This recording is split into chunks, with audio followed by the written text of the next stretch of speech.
For my part, whatever anguish of spirit it may cost, I am willing to know the whole truth, to know the worst, and to provide for it. I have but one lamp by which my feet are guided, and that is the lamp of experience. I know of no way of judging of the future but by the past, and judging by the past, I wish to know what there has been in the conduct of the British ministry for the last 10 years to justify those hopes with which gentlemen have passed to solace themselves in this house. Is it that insidious smile with which our petition has been lately received? Trust it not, sir. It will prove a snare to your feet. Suffer yourselves to be betrayed with a kiss. Ask yourselves how this gracious repetition of our petition comports with these warlike preparations which cover our waters and darken our lands. Are fleets and armies necessary to a work of love and reconciliation?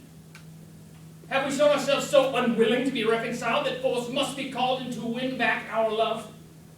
Let us not deceive ourselves, sir. There are no implements of war. These are the implements of war and subjugation.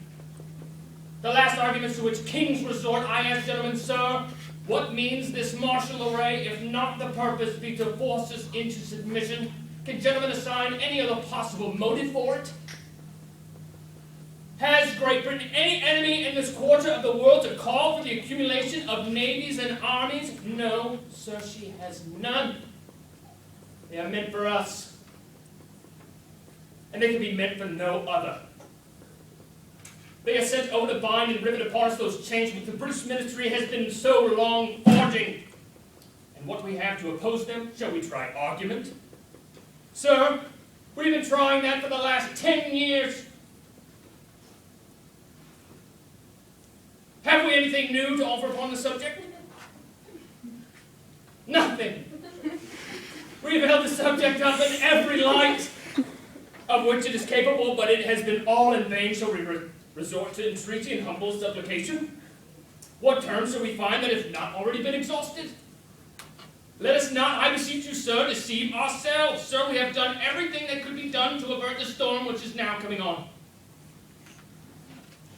We have petitioned, we have remonstrated, we have supplicated, we have prostrated ourselves before the throne and have implored the interposition to arrest the tyrannical hands of the Mystery Parliament. Our petitions have been slighted, our remonstrances have been disregarded, and we have been spurned with contempt from the foot of the throne. In vain, after these things, may we indulge the fond hope of peace and reconciliation. There is no longer room for any hope. If we wish to be free, if we wish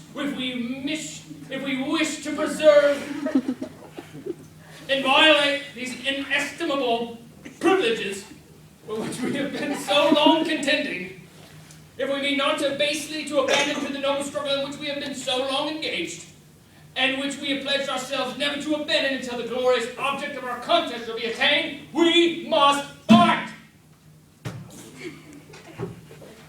I repeat, sir, we must fight! An appeal to arms and to the God of hosts is all that is left us. They tell us, sir, that we are weak, unable to cope with so formidable an adversary, but when shall we be stronger? Will it be next week or next year? Will it be that we are totally disarmed and will a British Guard be stationed in every house? Shall we gather strength by irresolution and inaction? Shall we require the means of effectual resistance by laying supinely on our backs and hugging the delusive phantom of hope? Until our enemies shall bind us hand and foot? Sir, we are not weak. We make proper use of those means which the God of nature hath placed in our power. 3 millions of people, armed in the holy cause of liberty, and in such a country as that which we shall possess, are invincible by any force which our enemy can send against us. Besides, sir, we shall not fight our battles alone. There is a just God who provides over the destinies of nations, and who will raise up friends to fight our battles for us. The battle, sir, is not the strong alone. It is to the vigilant, the active, the brave. Besides, sir, we have no election. If we were base enough to desire it, it is now too late to retire from the contest.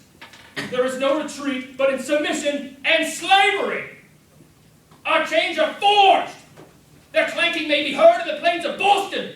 The war is inevitable, and let it come. I repeat, sir, let it come. It is in vain, sir, to extenuate the matter. Gentlemen may cry, peace, peace, but there is no peace. The war has actually begun.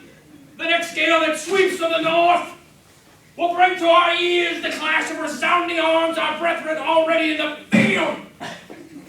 Why stand here idle? What is it that the gentlemen wish? What would they have?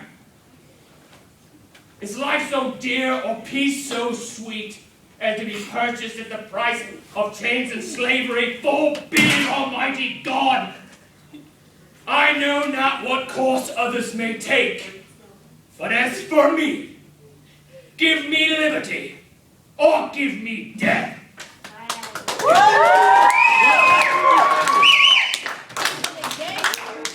Yeah.